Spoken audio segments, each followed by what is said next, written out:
As a azure administrator ये हमारी responsibility होती है कि जो एज्योर की बिलिंग मैनेजमेंट है या जो कॉस्ट मैनेजमेंट है उसको एनालाइज करना, कितनी कॉस्टिंग आ रही है उसको जस्टिफाई करना, ये सारी रिस्पॉन्सिबिलिटी एक एज्योर एडमिनिस्ट्रेटर की होती है।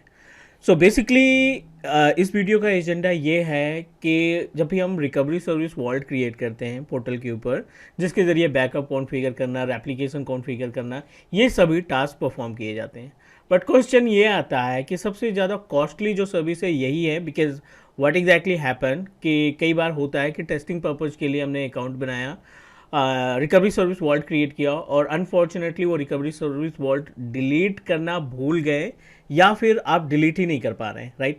क्योंकि जब भी आप डिफ़ॉल्ट रिकवरी सर्विस वॉल्ट को डिलीट करते हैं तो ये आपको बहुत सारे एरर्स देता है and we are unable to delete it. इस वीडियो में हम आपकी हेल्प करने वाले हैं कि अगर आपने बहुत सारे रिकवरी सर्विस वॉल्ट बना रखे हैं, पुराने से पुराने रिकवरी सर्विस वॉल्ट जिसमें आपने वीएम का बैकअप या फाइल या फोल्डर का बैकअप, ऑन प्रोमाइसेस का बैकअप कॉन्फ़िगर किया था, अनफॉर्चुनेटली आप उसको डिलीट नहीं कर पा रहे हैं, तो इस वीडियो में हम आपकी पूरी तरीके से मदद करने वाले हैं जिससे आप अपने एग्जिस्टिंग रिकवरी सर्विस वॉल्ट को आसानी से डिलीट कर पाएंगे। चलिए मैं अपने पोर्टल पे अपना खुद का एग्जांपल दिखा देता हूँ कि जो रिकवरी सर्विस वॉल्ट है उसका कितना चार्जेस देना पड़ता है आपको। तो चार्जेस चेक करने के लिए आपको सिंपल सा क्या करना पड़ेगा, we just need to open billing and यहाँ पे टाइप करेंगे आप billing and basically cost management and billing, यह ऑप्शन दिखाई पड़ेगा, इस पर क्लिक करेंगे। ये आपको रीडायरेक्ट करेगा number of subscription that you have, जितने भी सब्सक्रिप्शन आपके पास अवेलेबल है उनकी इन्फॉर्मेशन यहाँ पे मिल जाएगी। मेरे पास यहाँ पे इस अकाउंट पे 2 सब्सक्रिप्शन है, MSDN का 4635800 समथिंग इसकी सब्सक्रिप्शन आईडी है, 1200 समथिंग के आसपास इसका चार्जेस अभी चल रहा है। दूसरा MSDN सब्सक्रिप्शन है 98AFE जो इसकी सब्सक्रिप्शन आईडी है और इसमें 683 का चार्जेस चल रहा है। अब क्वेश्चन ये है कि कौन कौन सी ऐसी सर्विसेज हैं जो हमारे इस पर्टिकुलर सब्सक्रिप्शन से एसोसिएटेड हैं और जिसका चार्जेस जो है हमें नहीं पता।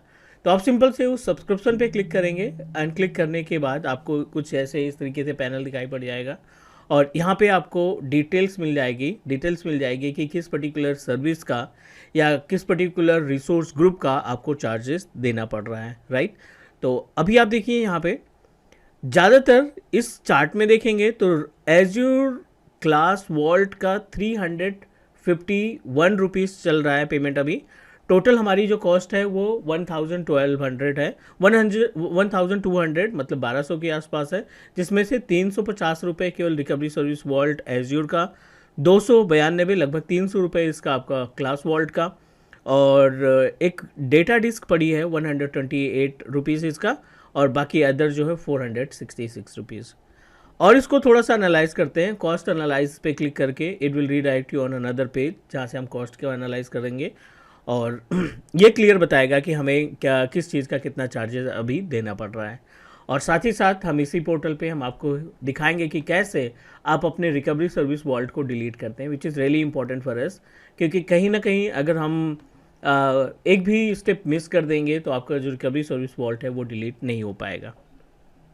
चलिए अब देखिए यहाँ पे ये बहुत अच्छी तरीके से आपको गाइड कर रहा है कि सेंट्रल यूएस में 800, यूएस ईस्ट में 292 रुपीज़, वेस्ट यूएस में 58 और अनअसाइंड में 8 रुपीज़ समथिंग, टोटल मिला के 1250 रुपीज़ का आसपास आपको चार्जेस पड़ रहा है। ये रिसोर्स ग्रुप वाइज हो गया आपका, AVD क्लास का 479, एज्योर AG 104 का 410, एज्योर AG 900 का 292 समथिंग। इस तरीके से आप रिसोर्स ग्रुप वाइज कॉस्ट निकाल सकते हैं, यहाँ पे आप लोकेशन वाइज कॉस्ट निकाल सकते हैं और ये आपका सर्विस के अकॉर्डिंग आप कॉस्ट निकाल सकते हैं। तो सर्विस के अकॉर्डिंग जो सबसे ज़्यादा चार्जेस दिखाई पड़ रहा है ना, एज्योर साइट्स रिकवरी का चल रहा है, बैकअप का चल रहा है, स्टोरेज का चल रहा है और वर्चुअल नेटवर्क का चल रहा है। वर्चुअल मशीन का तो कुछ भी नहीं है, 20 रुपीज़ समथिंग के आसपास है, राइट।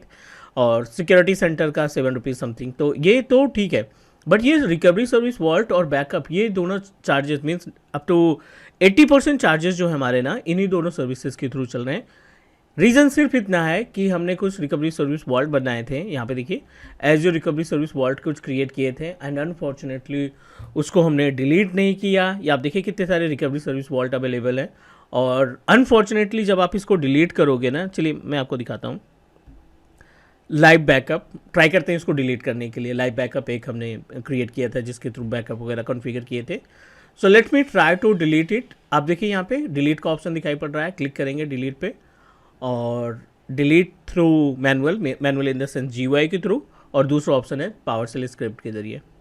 हम मैनुअल डिलीट करने की कोशिश करते हैं, इसको डिलीट पे क्लिक किया and unfortunately vault backup can not deleted as there are existing resources within vault.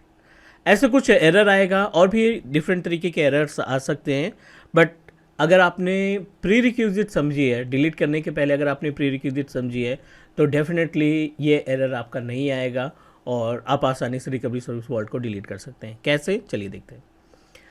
जिस भी रिकवरी सर्विस वॉल्ट को आपको डिलीट करना है, सबसे पहले उसको ओपन कर लेंगे। ओपन करने के बाद पहला स्टेप आपको सेलेक्ट करना है प्रॉपर्टीज़, और इसका जो सॉफ्ट डिलीशन है उसको आप कर देंगे टर्न ऑफ। प्रॉपर्टीज़ पे क्लिक करने के बाद आप देखिए यहाँ पे एक ऑप्शन दिखाई पड़ रहा है सिक्योरिटी का, नीचे इसके ऑप्शन है अपडेट का, अपडेट पे क्लिक करेंगे। अपडेट पे क्लिक करने के बाद जब भी आप रिकवरी सर्विस वॉल्ट क्रिएट करते हैं 14 डेज़ के लिए, 14 दिन के लिए, 2 हफ्ते के लिए आपका जो सॉफ्ट डिलीशन है उससे वो एक्टिवेट हो जाता है।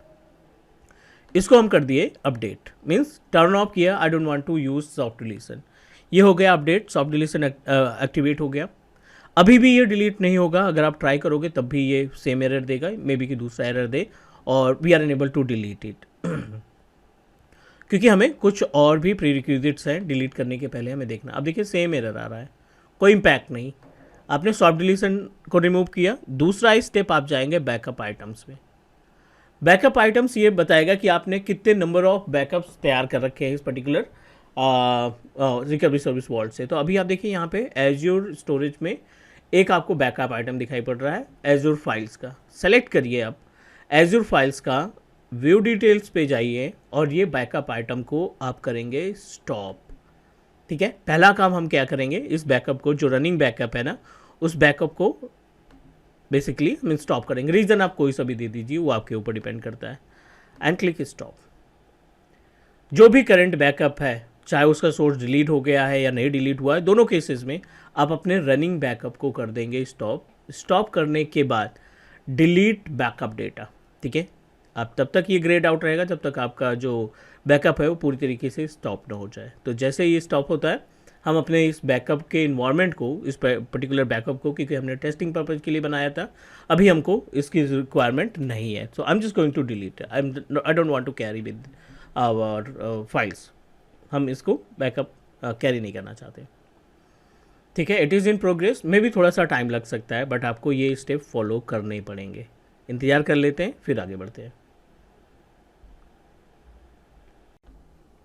बैकअप हमने स्टॉप कर दिया, अभी हमें क्या करना है, we just need to open it. अब आप जाइए यहाँ पे 3 डॉट पे, and what you need to do, backup already stopped, again open. आप देखिए यहाँ पे डिलीट बैकअप डेटा का ऑप्शन हाईलाइट हो गया, तो आप इसको डिलीट कर देंगे, क्योंकि जब तक हम इससे अटैचमेंट, जितने भी अटैचमेंट है, इससे डिलीट नहीं करेंगे, आप अपने रिकवरी सर्विस वॉल्ट को डिलीट नहीं कर पाएंगे। राइट, तो ये मैंडेटरी है कि आप इससे जुड़े हुए जितने भी बैकअप हैं, जितने भी बैकअप फाइल्स हैं, जितने भी रिकवरी रेप्लिकेशन के लिए आपने इस्टेब्लिश किया है, उन सबको आप करेंगे डिलीट। ठीक है, हम इसको डिलीट कर देते हैं, विच इज़ इन प्रोग्रेस। और साथ ही साथ ये दूसरा ऑप्शन हुआ, पहले केस में हमने क्या किया, सॉफ्ट डिलीशन को डिलीट किया, 14 डेज को हटाया। अभी हमने इसके बैकअप आइटम्स में जा करके बैकअप एक दिखाई पड़ रहा था टेस्ट बैकअप समथिंग के नाम से, उसको डिलीट किया। अब आप देखते हैं यहाँ पे रेप्लिकेशन तो कोई नहीं चल रहा है, रेप्लिकेशन अगर है तो उसको भी आप रिमूव करेंगे।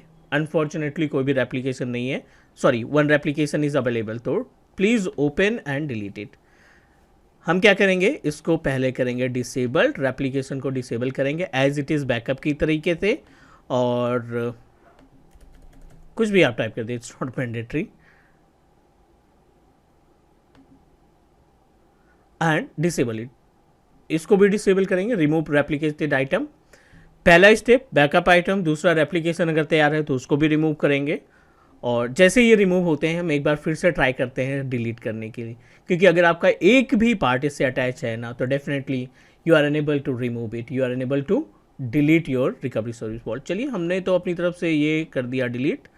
अब आप देखिए यहाँ पे रेप्लिकेटेड आइटम में कुछ नहीं है, और बैकअप आइटम में भी कोई ऑप्शन नहीं दिखाई पड़ रहा है, 0 एक बार फिर से ट्राई करते हैं डिलीट करने के लिए, राइट। आई नो कि अभी एक स्टेप और बचा है, so let me try to check it. हो सकता है डिलीट हो जाए या हो सकता है एरर आ जाए। Deleting in progress. अनफॉर्चुनेटली ऐसा भी एरर आपको देखने को मिल सकता है, राइट। तो अगर ऐसी सिचुएशन आती है, वैसे तो इसमें प्रॉपर तरीके से इसने बता रखा है कि आपको करना है, आपको अपना जो स्टोरेज है उसको अनरजिस्टर करना पड़ेगा। अब वो कहाँ से मिलेगा? इसी रिकवरी सर्विस वॉल्ट की प्रॉपर्टीज़ पे जाएंगे, बैकअप इंफ्रास्ट्रक्चर सेलेक्ट करेंगे। Under the backup infrastructure overview में कुछ भी नहीं है तो आप स्टोरेज अकाउंट में सेलेक्ट करिए, और स्टोरेज अकाउंट में आपका देखिए क्लास स्टोरेज 1988 अवेलेबल है। आप इसको फटाफट से अनरजिस्टर कर दो। क्लास स्टोरेज 1988 कॉपी करेंगे, इसको पेस्ट करते हैं यहाँ पे। रीजन हम कुछ भी दे देते हैं कि माइग्रेट कर लिया डेटा, कमेंट दे दिया, डिलीट। ठीक है, पहले हमने क्या किया? सॉफ्ट डिलीशन को हटाया। दूसरे केस में बैकअप आइटम को हटाया। तीसरे केस में जो फेल ओवर था उस फेल ओवर को रिमूव करने की कोशिश की, फिर भी डिलीट नहीं हो रहा था। और चौथे स्टेप में हमने क्या किया? इसका जो स्टोरेज रजिस्टर था उस स्टोरेज पार्ट को हमने क्या कर दिया?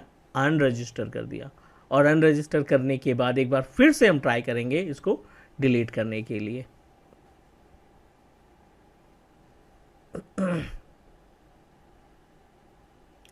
उम्मीद है विच इज़ इन प्रोग्रेस, थोड़ा सा इंतजार कर लेते हैं। अनरजिस्टर हो गया इसका। Let me try to check it. ठीक है, कोई स्टोरेज एडेड नहीं है। लाइव बैकअप पे जाते हैं, एक बार ट्राई करते हैं डिलीट करने के लिए। डिलीट पे क्लिक किया और लेट्स सी क्या होता है। वैसे तो हमने अपनी तरफ से सारी प्री रिक्विजिट इसकी दे रखी है, मीन्स जिसके थ्रू हम डिलीट कर सकें।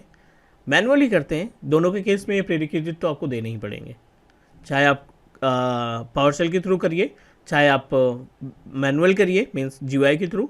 दोनों केस में ये चारों चीज़ें आपको हटानी ही पड़ेगी। It is in progress. उम्मीद है कि यह डिलीट हो जाएगा। इंतजार करते हैं, 30 से 40 सेकेंड का ये वेट करना पड़ेगा, और मे बी कि हम रिकवरी सर्विस वॉल्ट को डिलीट कर पाएंगे। So basically we successfully deleted. आप देखिए recovery service vault successfully deleted. अगर आप भी फेस कर रहे हैं ऐसे इशूज़ तो ये वीडियो आपके लिए सुटेबल रहेगी। फटाफट से टीच मी क्लाउड के यूट्यूब चैनल को सब्सक्राइब करिए। मिलते हैं हम नेक्स्ट वीडियो में एंड डिस्कस करते हैं more about the Azure administrator and backup services. Take care, bye bye.